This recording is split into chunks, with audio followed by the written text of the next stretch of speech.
Cameroun, le remaniement qui arrive va balayer des montagnes, tenez-vous prêts. Quand le vent se lève dans la savane, même le lion sait qu'il doit changer de direction. Mesdames et messieurs, bonsoir.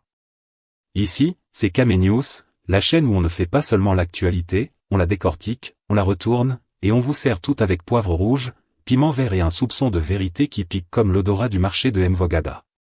Et laissez-moi vous dire ceci, le Cameroun est entré dans une saison où le soleil ne chauffe plus seulement la peau, il chauffe aussi les fauteuils ministériels. Le drame commence.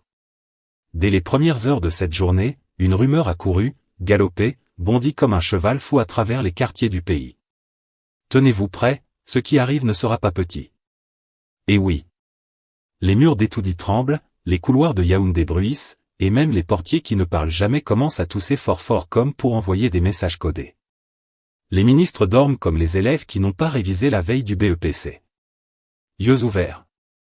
Cœur serré. Et valises déjà posées près de la porte, au cas où. On dit que le président prépare un remaniement pas comme les autres. Pas une simple mise à jour comme on fait sur téléphone, non. Cette fois-ci, c'est formatage complet. Un vrai contrôle plus alt plus delete national. Un remaniement qui pourrait partir en cyclone, tsunami, ouragan de niveau politique 7. Où les baobabs ministériels risquent de tomber comme des manguiers en saison sèche. Mais attention.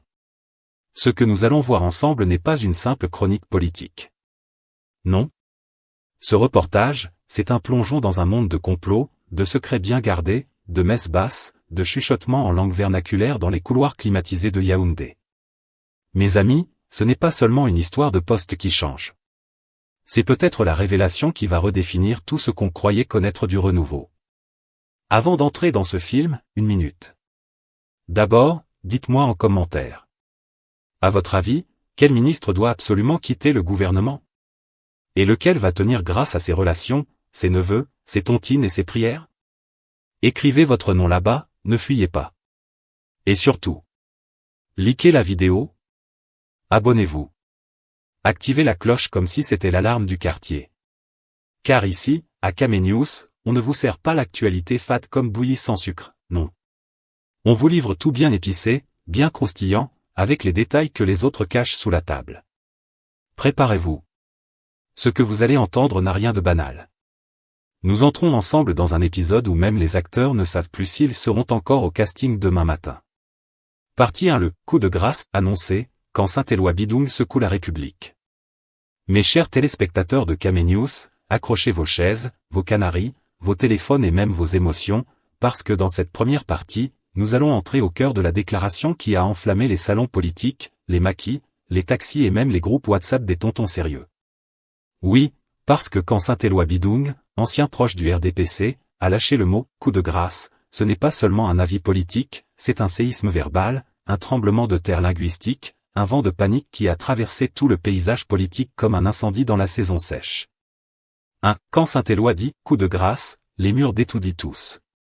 Dans la bouche d'un citoyen ordinaire, coup de grâce peut simplement dire « on en a marre ». Mais quand c'est quelqu'un qui connaît les couloirs, les escaliers secrets, les toilettes VIP et les habitudes de ceux qui gouvernent, là mes frères, ça change tout. Saint-Éloi n'est pas un blogueur de quartier. Il n'est pas un influenceur de TikTok. Il est un homme du système, un enfant du renouveau, un habitué des réunions où les téléphones doivent être laissés à l'entrée. Donc quand il dit que le remaniement pourrait tomber demain, tout le monde s'arrête. Même les ministres qui font semblant d'être occupés lèvent discrètement la tête. Même les conseillers qui prétendent être en déplacement se reconnectent. Et même les chefs de division qui n'ont jamais reçu un coup de fil d'Etoudi deviennent nerveux. C'est ça l'effet Saint-Éloi. 2. Le peuple jubile, comme si c'était déjà arrivé.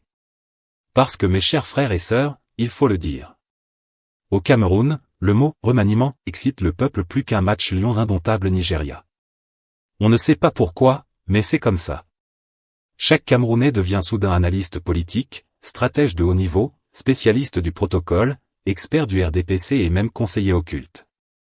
Les mamans dans les marchés disent. On attend seulement le jour où Dieu va faire justice. Les jeunes dans les quartiers lancent. On prie pour que certains ministres quittent là comme ça, avec bagage et erreur. Les vieux dans les bars déclarent. Si le remaniement ne tombe pas cette semaine, c'est que le pays a fait palabre avec le destin. Le peuple rit, commente, partage, mais surtout espère. Parce que pour beaucoup, le coup de grâce annoncé par Saint-Éloi représente la seule lumière au bout du tunnel. 3. Les ministres tremblent comme des feuilles de papayer. Non, mes amis, ne croyez pas que les ministres sont sereins. Depuis que cette phrase est sortie, certains ont annulé leur voyage, d'autres sont devenus soudain très gentils avec leurs équipes, et d'autres encore, ont commencé à faire des prières de minuit, oui, minuit. Parce que quand un ancien du système parle, les vrais du système écoutent. Au Cameroun, il existe une règle silencieuse. On n'a jamais peur d'un opposant, mais on tremble quand un initié commence à parler fort. Saint-Éloi, en disant « coup de grâce », a ravivé les souvenirs de tous les anciens remaniements où des ministres ont appris leur limogeage à la radio. Certains ont quitté leur bureau par la sortie arrière. D'autres ont dû fuir les journalistes comme des poules traquées. Et beaucoup ont découvert que leur influence était en réalité une simple illusion. Donc aujourd'hui, ils attendent. Comme des élèves qui n'ont pas fait leur devoir, mais qui espèrent quand même que le professeur ne passera pas à leur rang. 4. Et si c'était vraiment demain? Le pays retient son souffle. Saint-Éloi n'a pas dit « dans un mois », ni « dans quelques semaines ». Il a dit « demain ». Et ce mot-là, mes amis, c'est une bombe. Dans un pays où tout prend du temps.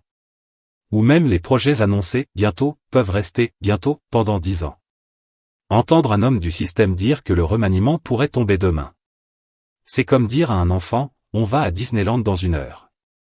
Le cœur bat sans réfléchir. Les salons politiques s'agitent. Les réseaux s'enflamment. Les journalistes dorment avec leurs téléphones allumés.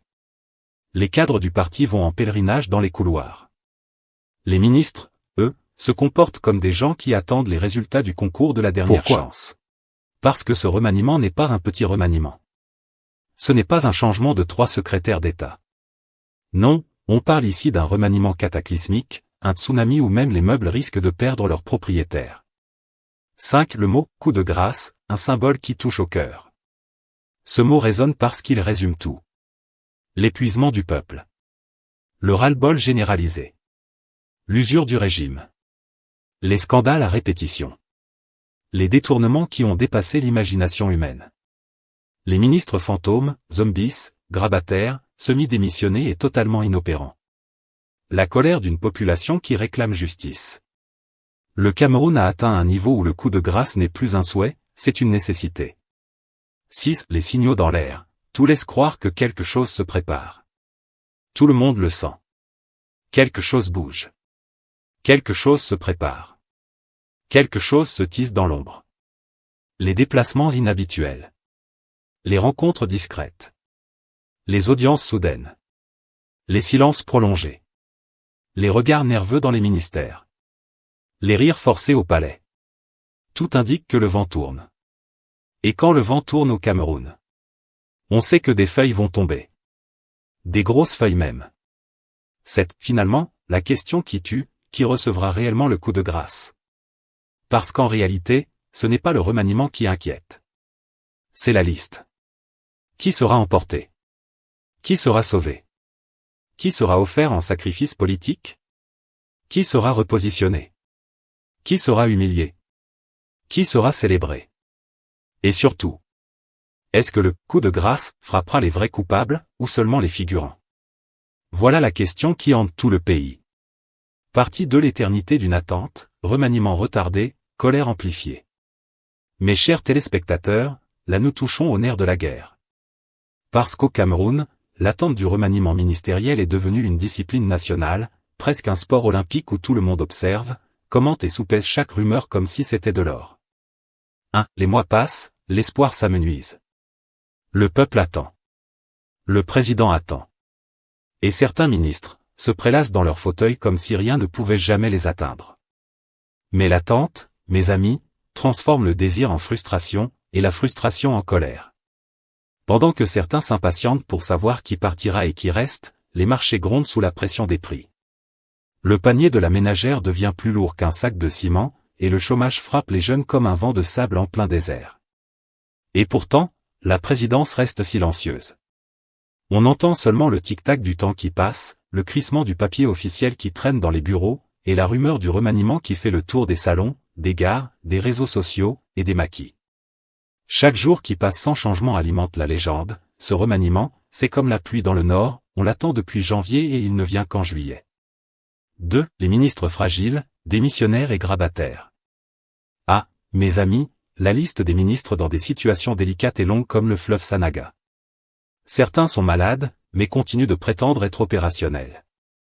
Certains sont démissionnaires, mais personne n'ose leur donner la main pour qu'ils quittent vraiment le navire. Certains sont grabataires, et pourtant, leurs fauteuils ministériels restent occupés comme des reliques sacrées. Pendant ce temps, le peuple regarde et se demande, est-ce que ces gens servent encore ou est-ce qu'ils vivent dans le ministère comme des fantômes? Le comble de l'ironie, c'est que les habitants d'Etoudi eux-mêmes se demandent si le président prépare un remaniement ou simplement un catalogue de meubles politiques à recycler. 3. La colère populaire, un volcan sous couverture. Mais le plus dangereux, mes chers spectateurs, ce n'est pas seulement l'attente, c'est la colère qui bout sous cette attente prolongée. Le peuple réclame justice, pas celle des discours creux, pas celle des promesses oubliées, mais la vraie justice. Du sang pour les responsables des souffrances quotidiennes. Du sang pour ceux qui ont détourné les deniers publics et qui continuent à dormir tranquilles. Du sang pour ceux qui ont transformé l'administration en un gigantesque marché aux enchères pour leur profit personnel. Et cette colère n'est pas silencieuse.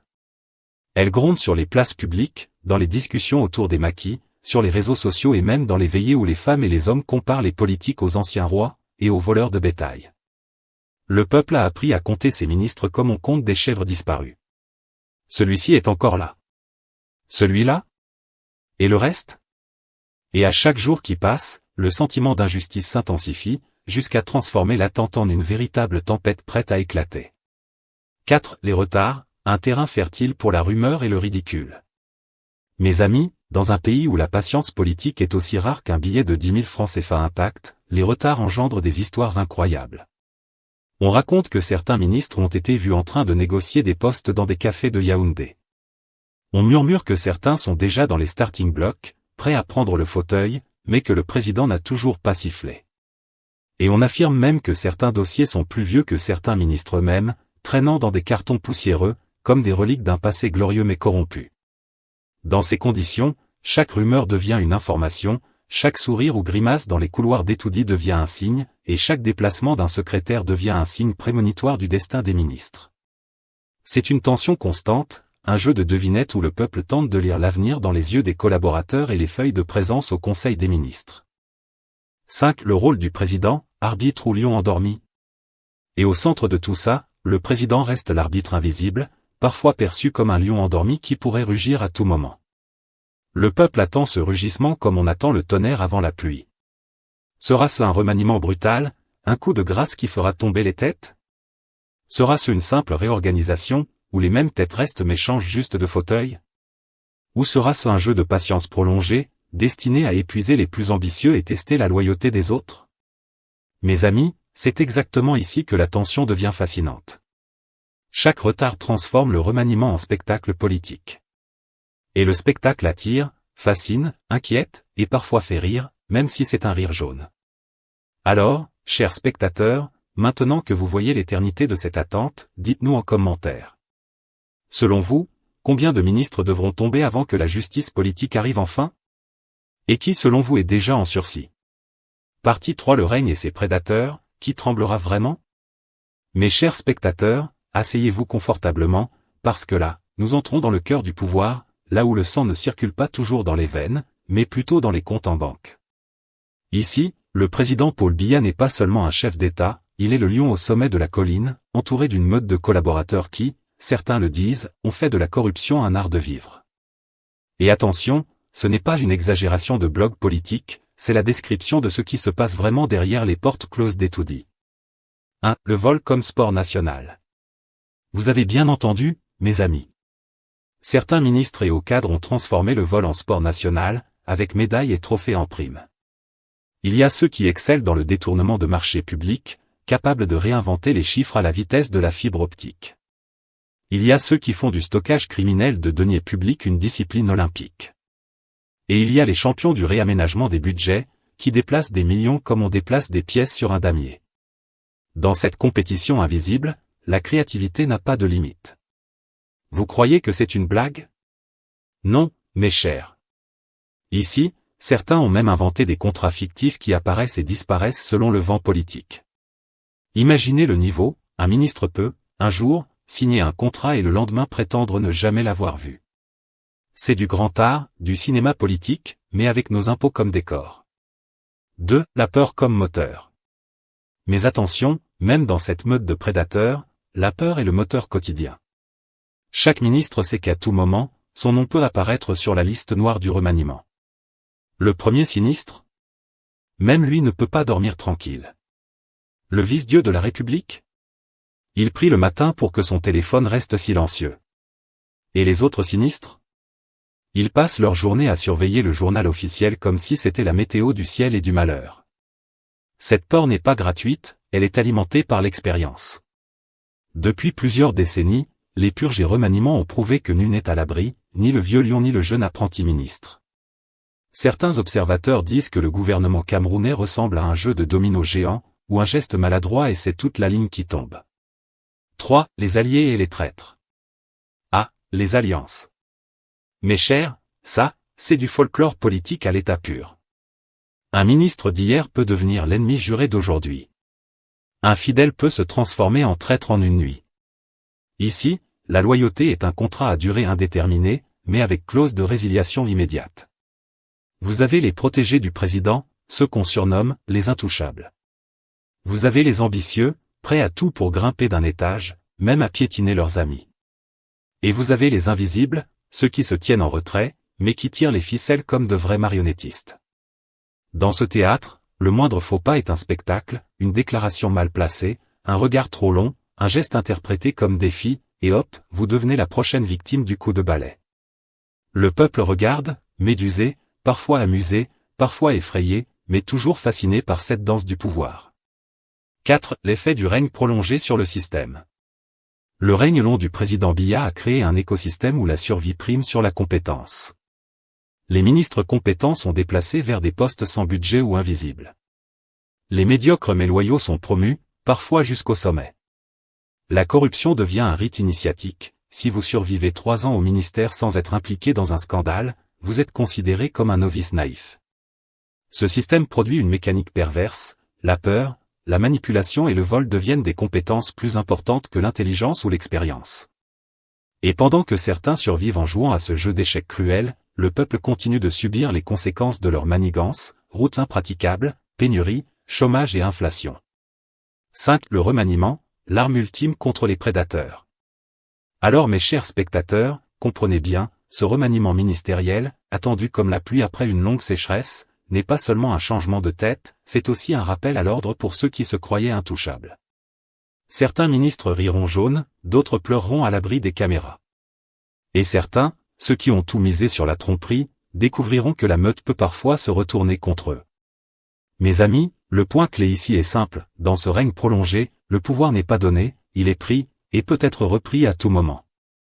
Et dans ce jeu-là, même les lions peuvent trébucher. Partie 4. Scénario et conséquences, quand le remaniement devient un film nigérian saison 9. Alors là mes chers téléspectateurs, accrochez vos ceintures, parce que la météo politique du Cameroun s'annonce plus agitée qu'une marmite de haricots pendant les jours de pluie. On ne sait plus si on doit appeler ça remaniement, réaménagement, réajustement, purge, nettoyage à l'eau bénite, ou exorcisme de la République. Mais une chose est certaine, ça va secouer. Très fort même. Et dans ce chaos annoncé, 3 scénarios se dessinent, comme dans un film où le réalisateur refuse de révéler le twist final. C'est ce que nous allons explorer, calmement, satiriquement, mais profondément, parce que si on ne rit pas, on pleure. Scénario 1, l'ouragan le vrai nettoyage, pas la serpillière humide. Dans ce premier scénario, mes chers frères et sœurs, la présidence décide enfin d'envoyer les serpents se reposer. Pas de « on va voir », pas de « le président a pris note », non. C'est le genre de remaniement où les portes claquent comme pendant une tempête à Kribi. Imaginez la scène. Les ministres reçoivent un SMS à 5 heures du matin, sans salutation, sans signature. Vous n'êtes plus ministre. Bonne chance. On dirait les messages de rupture sur WhatsApp. Dans ce scénario-là, c'est tsunami sur tsunami. On sort les dossiers, on dépoussière les rapports, on ressort même les fichiers oubliés depuis l'époque du renouveau version 1986. Le peuple applaudit, la diaspora danse sur Facebook, les arrondissements célèbrent les départs car oui, tout ministre au Cameroun a au moins un quartier qui le déteste pour une raison précise. Les champions du sport de vol organisé, qu'évoquent les critiques verraient leurs trophées tomber un par un. Ce serait le nettoyage national, l'opération ménagère de fin d'année, mais version politique.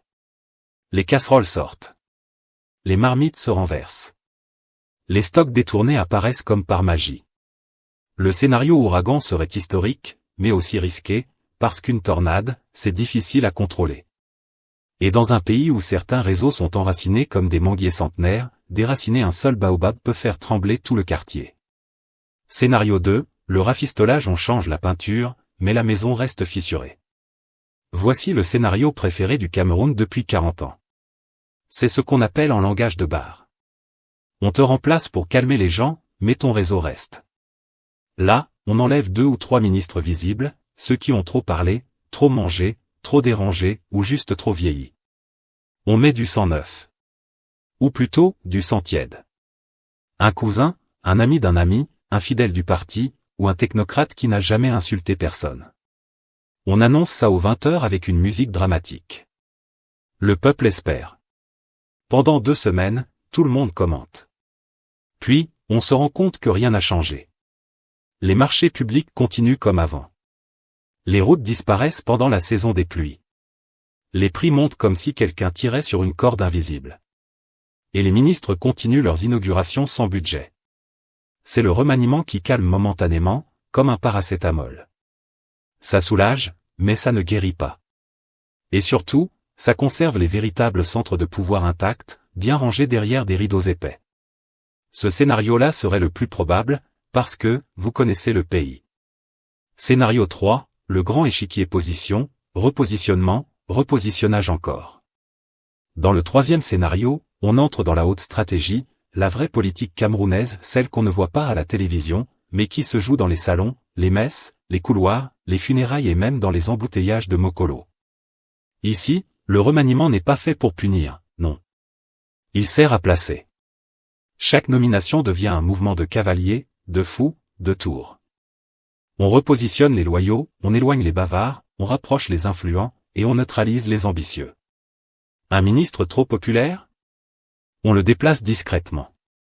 Un technocrate trop compétent? On le met dans un ministère sans budget. Un fidèle trop fidèle? On le met dans un poste stratégique, que même lui n'imaginait pas. Ce scénario est le plus dangereux politiquement parce qu'il détermine. Qui aura accès aux ressources? Qui contrôlera les régions? Qui influencera l'élection présidentielle? Qui deviendra premier sinistre, vice-dieu, simple sinistre? Les enjeux sont titanesques. Et ce genre de remaniement peut déclencher des guerres froides internes, des alliances temporaires, des trahisons silencieuses et même des mutineries de communication. C'est le scénario parfait pour une série Netflix. Et le peuple dans tout ça? Comme d'habitude, le peuple observe, attend, espère. Parfois, il rit. Parfois, il pleure. Mais il veut une seule chose. La vérité, la justice, et un gouvernement qui ressemble au pays réel. La question demeure. Le remaniement viendra-t-il pour le peuple ou pour le système? Conclusion, clôture percutante et appel à l'engagement. Le temps du président? Peut-être est-il déjà là, peut-être joue-t-il son dernier acte sous les projecteurs, ou dans l'ombre. Entre la colère d'un peuple qui réclame des comptes et la ruse d'un sérail habitué à survivre, le remaniement se dessine comme une page qui peut être blanche ou brûlée. Chez Caménews, nous resterons aux aguets pour décrypter chaque nom, chaque mouvement, chaque rumeur. Avant de partir, aimez, abonnez-vous et partagez cette vidéo, surtout dites-nous en commentaire si vous pensez que ce remaniement apportera la justice que le peuple réclame, ou s'il n'est qu'un nouveau tour de passe-passe. Votre voix compte, et elle fera peut-être pencher la balance.